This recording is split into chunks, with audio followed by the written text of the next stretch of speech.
ये एक अजीब सा तज़ाद है ना? हम सब जानते हैं कि सीधा बैठना और खड़ा होना कितना ज़रूरी है। स्कूल से लेकर घर तक यही सुनते आए हैं। लेकिन फिर भी हम में से अक्सर लोग कमर, गर्दन और कंधों के दर्द से परेशान रहते हैं। तो सवाल ये है कि आखिर ऐसा क्यों है? आज हम इसी उलझन को सुलझाने की कोशिश करेंगे कि जानते बूझते हुए भी हम अमल क्यों नहीं कर पाते। तो इस पहेली का पहला हिस्सा देखते हैं। एक रिसर्च के मुताबिक यूनिवर्सिटी के 78% से भी ज्यादा स्टूडेंट्स को अच्छे पोस्चर के बारे में काफी अच्छी मालूमात है।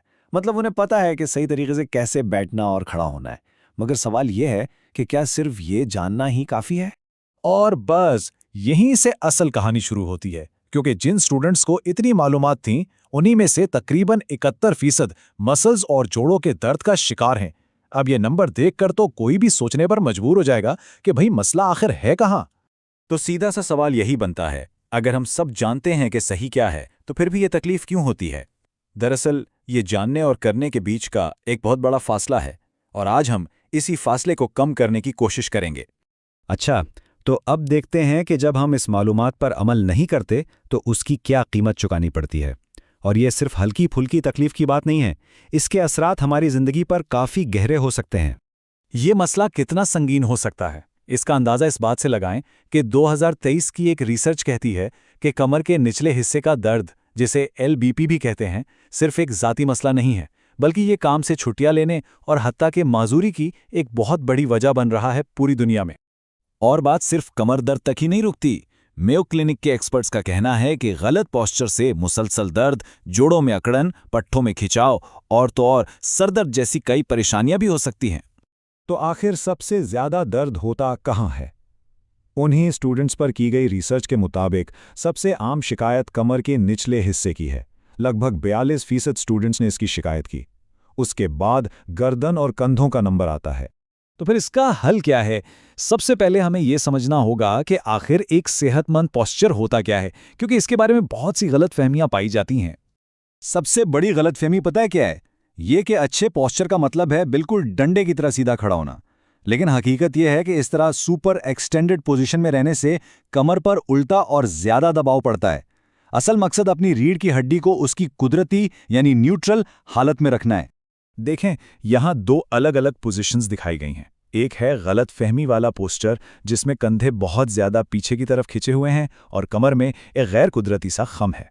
और दूसरी तरफ है हकीकत, यानी एक न्यूट्रल स्पाइन, जिसमें कमर में हल्का सा कुदरती खम है और कंधे बिल्कुल रिलैक्स्ड हैं। हमारा मकसद इसी न्यूट्रल पोजीशन को हासिल करना है। अच्छा, इस न्यूट्रल स्पाइन को महसूस करने का एक बहुत आसान तरीका है, जिसे वॉल टेस्ट कहते हैं। इसे अभी भी ट्राई किया जा सकता है। बस दीवार के साथ खड़े हो जाएं, इस तरह के आपके कंधे और हिप्स दीवार को टच करें। पाँव को दीवार से कुछ इंच आगे रखें। अब चेक करें, आपकी कमर के निचले हिस्से और दीवार के दरमियान हल्की सी जगह होनी चाहिए, बस इतनी कि आपका हाथ वहां फिट हो सके। यही वो नेचुरल पोजीशन है। बस इस एहसास को याद रखें और दिन भर इसे मेंटेन करने की कोशिश करें। ठीक है, तो अब जब हम समझ गए हैं कि सही पोस्चर क्या है, तो अब बात आती है इसे अपनी रोजमर्रा की जिंदगी में अपनाने की, क्योंकि अक्सर बुरी आदतें वहीं पर बनती हैं। तो रिसर्च के मुताबिक दर्द पैदा करने वाली टॉप एक्टिविटीज कौन सी हैं? सबसे ऊपर है कंप्यूटर का इस्तेमाल। 40% लोग इसकी वजह से तकलीफ महसूस करते हैं। उसके बाद बहुत देर तक बैठे रहना और फिर वजन उठाना। और चूंकि ये चीजें अब हमारी जिंदगी का हिस्सा बन चुकी हैं, इन पर ध्यान देना बहुत जरूरी है। टेक्निक का नाम तो सुना ही होगा। ये वो गर्दन का दर्द है जो मुसलसल फोन या स्क्रीन में नीचे देखने से होता है। इससे बचने के लिए कुछ आसान टिप्स हैं। पहली, मोबाइल फ़ोन को आंखों के लेवल पर रखकर इस्तेमाल करें।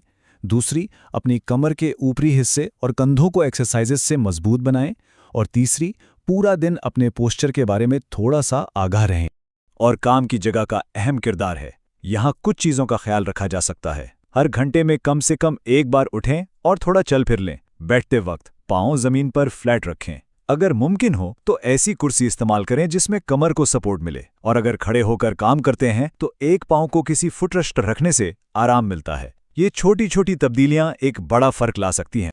और ये सिलसिला सिर्फ ऑफिस तक महदूद नहीं, घर के कामकाज में भी पोस्चर का ख्याल रखना जरूरी है। मसलन रोज इस्तेमाल होने वाली चीजों को कमर और कंधे की ऊंचाई के दरमियान रखें ताकि ज्यादा झुकना न पड़े।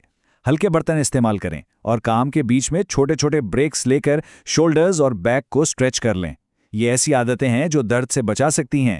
लेकिन सवाल फिर वही है, क्या ये सब टिप्स और तरीके वाकई काम करते हैं? क्या सिर्फ थोड़ी सी तालीम और आगाही से फर्क पड़ सकता है? चलिए देखते हैं कि साइंस इस बारे में क्या कहती है। हाल ही में 2023 में नाइजीरिया में एक स्टडी की गई। इसमें यह देखा गया कि क्या पोस्चर के बारे में लोगों को बताने से उनकी कमर का दर्द कम हो सकता है। इस तजुर्बे में 50 मरीजों ने हिस्सा लिया। उन्हें पहले और बाद में टेस्ट किया गया और नताइज वो काफ़ी ज़बरदस्त थे। पोस्चर के बारे में तालीम देने के बाद मरीजों के फंक्शनल पोस्चर के स्कोर में 2 गुना से भी ज़्यादा बेहतरी आई।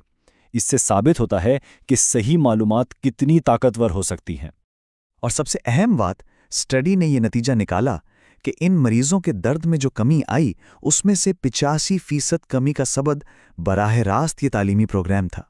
मतलब ये पक्का सबूत है कि अगर मालूमात को अमल में लाया जाए तो असल नताइज मिलते हैं। मगर कहानी यहाँ खत्म नहीं होती। अच्छे पोस्चर के फायदे सिर्फ दर्द कम करने तक महदूद नहीं है। इसका एक नफ्सियाती पहलू भी है जिसे हम अक्सर नज़रअंदाज कर देते हैं। जैसा कि मेयो क्लिनिक की एक फिजिकल थेरेपिस्ट कहती हैं, जिन लोगों का पोस्चर बेहतर होता है वो दूसरों को ज्यादा पुरएतमाद और बाशऊर नजर आते हैं और इससे उन्हें अंदरूनी तौर पर भी खुदएतमादी महसूस होती है। तो इस बात को याद रखें, अपने पोस्चर को बेहतर बनाना सिर्फ जिस्मानी तकलीफ से बचना नहीं है, ये खुदएतमादी और नॉन वर्बल कम्युनिकेशन यानी बगैर बोले बात करने का भी एक बहुत मजबूत जरिया है। तो आखिर में सवाल ये बनता है कि अगर बेहतर पोस्चर से दर्द भी कम होता है और खुद एतमादी भी बढ़ती है तो वो कौन सी पहली छोटी सी तब्दीली है जो आज से अपनाई जा सकती है? क्या वो फ़ोन को आंखों की सतह पर लाना होगा या हर घंटे खड़े होकर एक छोटा सा ब्रेक लेना? याद रखिएगा, एक छोटा सा कदम भी एक बड़ी तब्दीली का आगाज हो सकता है।